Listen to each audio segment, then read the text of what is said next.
You've ever reached a breaking point and you might prefer to keep that moment private? Don Dahler is here with the story of a man who made a different choice. The result could have an impact on your family's next meal. Don, good morning. Good morning. Gregory Ng was a self-proclaimed king of frozen food reviews.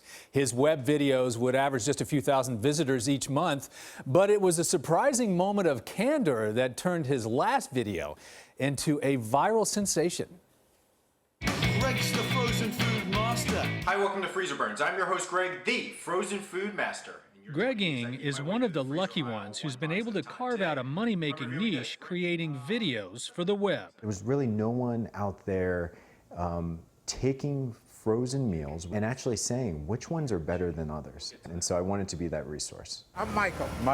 The married father of three works full-time as a chief marketing officer in Raleigh, North Carolina. It is the Hot Pockets. He started reviewing frozen food on the side in 2008, and his show, Freezer Burns, gradually grew into a second job.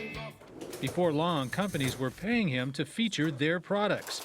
But Greg says all his reviews were objective. You know, I have some, stuff from DiGiorno's. Ice cream and frozen dinners were showing up at the doorstep and stuffing his freezers. This was a new line of appetizers from Emerald. But the hours spent every day shooting and editing were burning him out. He realized the unhealthier the food he reviewed, the more people would watch. I didn't like supporting that type of food. Once I started really taking a look and saying, I really don't want to review that, but I know it's going to get me a lot of views, that's when I knew it was starting to, I wasn't doing it for the right reasons. It's not good chicken. So after 6 years of tasting more than 1,000 frozen foods, he warmed to the idea of calling it quits. Today, I'm reviewing this. It happened impulsively, he says, while reviewing a chicken nugget meal from Kid Cuisine.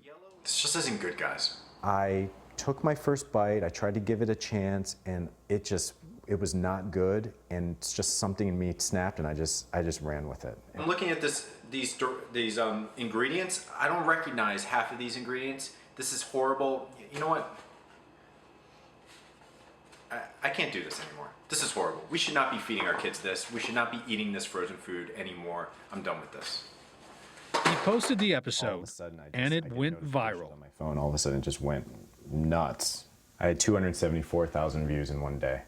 Websites and blogs picked it up, thinking he was slamming all frozen foods. I think that people wanted a reason, frankly, to kind of condemn the frozen food industry. I think that was not my intention, and certainly that's not what I think people should take out of it. There you go, there's the frozen vegetables. And truth is, he's still feeding his family frozen food, just not the kinds he's used to reviewing. If it causes someone to take a second look or think twice about how they're feeding their kids or how they're feeding themselves, to me, that's a small victory.